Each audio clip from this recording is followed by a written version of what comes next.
2010-15 കാലഘട്ടത്തിൽ ദോഹ ഖത്തറിൽ ഞാൻ ജോലി ചെയ്യുന്ന സമയത്ത് എൻ്റെ ജോലി സംബന്ധമായിട്ട് ഒരു യാത്ര പോയ സമയത്ത് വെറുതെ ഒരു കൗതുകത്തിനെടുത്തൊരു വീഡിയോ ആയത്. പക്ഷേ ഈ വീഡിയോയ്ക്കകത്ത് അന്ന് എനിക്ക് കൂടുതലൊന്നും തോന്നിയില്ലെങ്കിലും പിന്നീട് ഞാൻ 2021 ഞാൻ ഈ പ്രോജക്റ്റ് എല്ലാം കഴിഞ്ഞതിന് ശേഷം അവിടെ പോകേണ്ട ഒരു അവസ്ഥ വന്നപ്പോൾ ഞാൻ ഈ വീഡിയോ എടുത്ത സ്ഥലമൊന്നും എനിക്ക് പോലും മനസ്സിലാകാത്ത അവസ്ഥയിലേക്കായി. അത്രയും ഡെവലപ്പ്ഡായി. ഇപ്പോൾ ഈ കാണുന്ന ഓവർ ബ്രിഡ്ജിന് അടിയിൽ ക്യാമറകളുണ്ട്. സ്പീഡ് ക്യാമറയാണ് കേട്ടോ. അപ്പം ഈ സ്ഥലം നിങ്ങൾക്ക് ചിലപ്പം പെട്ടെന്ന് മനസ്സിലാകുമായിരിക്കും എന്ന് വിചാരിക്കുന്നു. കാരണം ഇതാണ് നമ്മുടെ ഫിഫ വേൾഡ് കപ്പ് എന്ന് പറയുന്ന ഫുട്ബോളിൻ്റെ ഫൈനൽ മാച്ച് നടന്ന ലുസൈൽ സ്റ്റേഡിയത്തിൻ്റെ സമീപ പ്രദേശങ്ങളാണിത്. ഇപ്പോഴൊക്കെ കണ്ടാൽ നമുക്ക് ഒന്നും മനസ്സിലാവില്ല. അതുപോലെ മനോഹരമായിട്ട് ഭംഗിയാക്കി ഗാർഡനിങ് ഇട്ട് സെറ്റാക്കിയിരിക്കുക.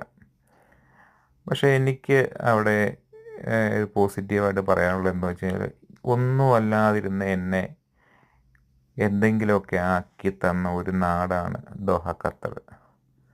അവിടുത്തെ ജനങ്ങളാണെങ്കിലും ഒരു ശല്യമില്ല, വളരെ മാന്യമായിട്ട് പെരുമാറുന്ന ആൾക്കാർ. എൻ്റെ ഇപ്പം ഒരു അനുഭവത്തിൽ അല്ലെങ്കിൽ എൻ്റെ ഒരു എക്സ്പീരിയൻസിൽ, ഞാനിപ്പം ജോലി ചെയ്യുന്നത് ന്യൂസിലാൻഡിലാണെങ്കിലും അതെൻ്റെ 4ാമത്തെ രാജ്യമാണ് ന്യൂസിലാൻഡ്.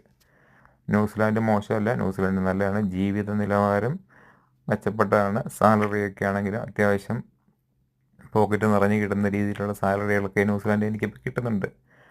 അപ്പം എൻ്റെ ഈ യാത്ര തുടങ്ങിയത് 2010-ലാണ്. പല രാജ്യങ്ങളും കറങ്ങി അവസാനം ഞാൻ ന്യൂസിലാൻഡിലെത്തി.